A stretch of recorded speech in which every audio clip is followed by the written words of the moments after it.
7 નંબરવાળા બંગલામાં રહેતા પસ્મિનાબેન સ્વભાવે ખૂબ જ સરળ અને સહિષ્ણુ. એમનાથી સાવ વિરુદ્ધ તેમના સાસુ અને પતિ કુમારભાઈ. એ બંનેને પસ્મિનાબેનનો સરળ સ્વભાવ અને સાદગી જરાય પસંદ નહોતા. એમના ઘરે કામ કરવા આવતી શાંતિ સાથે તેઓ સારો વ્યવહાર કરે અને સારી રીતે વાતો કરે તે પણ એમને ગમતું નહોતું. કુમારભાઈને તો તેમના મોટા બંગલાની સામે જ બંધાયેલા ઝૂંપડા પણ ગમતા નહોતા. ઘણીવાર આ બાબતે તેઓ નારાજગી પણ જતાવતા હતા. ત્યારે પસ્મિનાબેન એમને કહેતા કે આવા ગરીબ અને મજબૂર લોકો ન હોય તો તમારા ઘરોને ચમકાવશે કોણ? ગરીબોની મજબૂરીમાં જ અમીરોની હોળી દિવાળી હોય.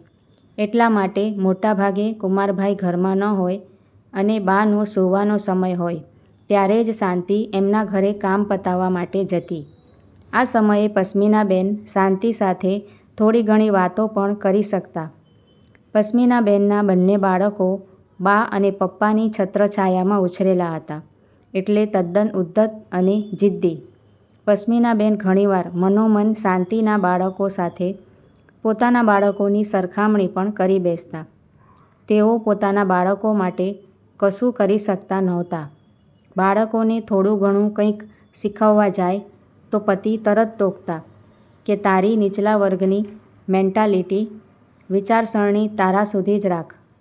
મારા બાળકો હાઈ સોસાયટીમાં રહેવાવાળા છે. તું તો ક્યારેય ન સુધરી. કમસે કમ મારા બાળકોને તો ન બગાડ. પતિ દ્વારા થતા અપમાનથી પસ્મિનાબેન સમસમી જતા. આવા સંવાદો ઘણીવાર શાંતિ પણ સાંભળતી. તેણે ઘણીવાર એવું અનુભવેલું કે કુમારભાઈ તેને સંભળાવવા માટે કે ગરીબો પ્રત્યે તેમની નારાજગી બતાવવા માટે પણ તેની હાજરીમાં આવું બધું બોલતા હોય છે. પણ ફક્ત પસ્મિનાબેનનો સ્વભાવ વર્તીને તે ચૂપચાપ ત્યાં કામ કર્યા કરતી હતી.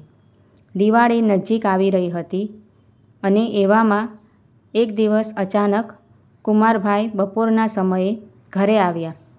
એમનો ઉતરેલો ચહેરો જોઈને એવું લાગતું હતું કે તેઓ કોઈ મોટી મુશ્કેલીમાં મુકાઈ ગયા છે. ઘરમાં આવતા જ તેઓ સોફામાં ફસડાઈ પડ્યા. આદતવશ શાંતિ પહેલાં જ તેમની નજરથી દૂર કિચનમાં જઈને કામે લાગી ગઈ. પસ્મિનાબેન અને તેમના સાસુએ પૂછ્યું તો ખબર પડી કે કુમારભાઈએ શેરબજારમાં આંધળું સાહસ કરી નાખ્યું. પરિણામે દેવાળું ફૂંકાઈ ગયું. બધા માથે હાથ મૂકી બેઠા. પરંતુ હવે શું કરવું એ કોઈને સમજાતું નહોતું. બરાબર સામી દિવાળીએ કુમારભાઈના અભિમાન અને બડાઈખોર સ્વભાવે આખા પરિવારને મુસીબતમાં મૂકી દીધો હતો. કુમારભાઈએ રડતા રડતા કહ્યું, પસ્મિના, મારે તારી વાત સાંભળવી જોઈતી હતી. હું હંમેશ મારા અભિમાનમાં રાચતો રહ્યો. વધુ પડતી હોશિયારી મારવામાં ઊંધો પડ્યો. આ ઘર પણ માત્ર દિવાળી સુધી જ છે. ભાઈબીજના દિવસે આપણે આ ઘર પણ છોડી દેવાનું છે. બેંક ખાતા પણ સીલ થઈ ગયા છે. સાસુજી તો રડી રડીને અડધા થઈ ગયા. પસ્મિનાબેન રસોડામાં પાણી લેવા ગયા. કળ વળતા કુમારભાઈ રૂમમાં જવા ઊભા થયા. ત્યાં તો તેમણે રસોડામાં પસ્મિનાબેન અને શાંતિને વાતો કરતા જોયા. શાંતિને જોતાં જ કુમારભાઈનો અહંકાર ફરી જાગી ગયો. સ્વભાવગત એમણે ગુસ્સામાં પત્નીને બૂમ પાડી બોલાવી. આજે પણ તે શાંતિ તરફ તોછડાઈથી જોતા રૂમમાં જતા રહ્યા. શાંતિ મનમાં વિચારી રહી કે રસ્સી જલ ગઈ પર બલ ન ગયા. માણસ ભોંય ભેગો થઈ ગયો પણ હજી એ અહંકાર ન ગયો. શાંતિ પસ્મિનાબેનને ધરપત આપી ચૂપચાપ ઘરે આવી ગઈ. ઘણું વિચાર્યા પછી તે કોઈ નિર્ણય કરીને સૂઈ ગઈ. બીજા દિવસે તે થોડી મોડેથી કામ પર પહોંચી. તેને આવેલ જોતાં જ કુમારભાઈએ કહી દીધું કે હવે તારે કામ પર આવવાની જરૂર નથી. અમે બીજે રહેવા જઈએ છીએ. ત્યાં બીજી કોઈ સારી કામવાળી રાખી લઈશું. શાંતિ મૂછમાં હસીને રસોડામાં ચાલી ગઈ. પસ્મિનાબેને કુમારભાઈના વ્યવહાર બદલ શાંતિની માફી માંગી. શાંતિએ નીચી નજરે પસ્મિનાને કહ્યું, બેન, મને તમારા માટે ખૂબ લાગણી છે. ભાઈની જાણ બહાર તમે મારું અને મારા છોકરાઓનું ઘણું ધ્યાન રાખ્યું છે. હું ક્યારેય ભાઈની વાતનું ખોટું નથી લગાવતી. પરંતુ તમે મારી એક વાત માનો. આ મારી બચતના થોડા રૂપિયા છે. અત્યારે તમને ખૂબ જ જરૂર પડશે. એ રાખી લો. મારે બાળકો હજી નાના છે અને અહીંયા મને બીજે ઘરમાં નવું કામ પણ મળી જશે, એટલે મને તકલીફ નહીં પડે. પણ શાંતિ, કાલથી દિવાળી. પસ્મિનાબેનને વચ્ચે જ અટકાવતા શાંતિએ કહ્યું, અરે બેન, અમારે ગરીબોને શું દિવાળી અને શું હોળી? મોટા ઘરોમાંથી વધ્યું ઘટ્યું ખાવાનું, તમારા જૂના કપડાં, જૂના ચપ્પલ અને ઘરનો નકામો સામાન મળે એ અમારે માટે તો નવું જ હોય. એ જ અમારી દિવાળી. અમારી ગરીબોની જરૂરિયાત તો બહુ જ ઓછી હોય બેન. એ બધું તમે છોડો. આ રૂપિયા રાખી લો. ભાઈ જોઈ જશે તો?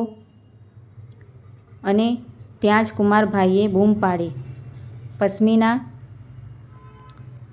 શાંતિ સમજી ગઈ. એ રસોડામાંથી બહાર નીકળી. કુમારભાઈએ અહંકારમાં હદ વટાવી.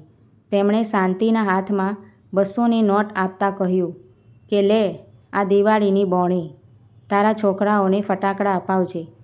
તને તો અમારી આશા હશે જ ને. શાંતિ હવે સમસમી ગઈ. આખરે તેણે મૌન તોડ્યું અને પોતાના બાળકો માટે લાવેલી ફટાકડાની કોથળી તેણે પસ્મિનાબેનના હાથમાં આપી અને કુમારભાઈ સામે જોઈને કહ્યું, બેન, આ થોડા ફટાકડા છે. હું મારા બાળકો માટે લાવી હતી, પણ મારા બાળકોને તો ના કહીશ તો ચાલશે. એ જીદ નહીં કરે. તમે રાખો. કદાચ તમારા હાઈ સોસાયટીના બાળકો નામાં નહીં સમજે. શાંતિની વાત સાંભળીને કુમારભાઈ ગુસ્સાથી લાલપીળા થઈ ગયા. તેઓ આગળ કંઈ બોલે એ પહેલાં જ શાંતિ સ્વાભિમાનથી ઘરની બહાર નીકળી ગઈ.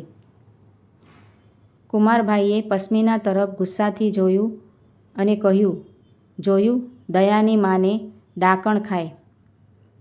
પસ્મિનાબેને કુમારભાઈને ઠંડે કલેજે કહ્યું, હા જોયું. લો આ 70,000. શાંતિએ કહેવત બદલી નાખી. દયાની માને દેવી બનાવી. તમારી દિવાળી બચાવી. જેનાથી તમે આટલા બધા ચીડાતા હતા તે ગરીબ સ્ત્રી હાલ પૂરતી આપણી ઇજ્જત ઢાંકીને ગઈ અને આખી જિંદગીનું ઋણ ચૂકવી ગઈ. પસ્મિનાબેનની વાત સાંભળીને કુમારભાઈ કાપો તો લોહી ના નીકળે એવી હાલતમાં પોતાને ધ્વસ્ત થતાં અનુભવી રહ્યા. મિત્રો, આ વાર્તા વિશે તમારું શું વિચાર છે તે કમેન્ટ કરીને જરૂરથી જણાવજો. અને વાર્તા જો સારી લાગી હોય તો લાઇક શેર કરીને ચેનલને સબસ્ક્રાઈબ પણ જરૂરથી કરજો. વિડીયો જોવા માટે તમારા બધાનો આભાર છે. Thank you.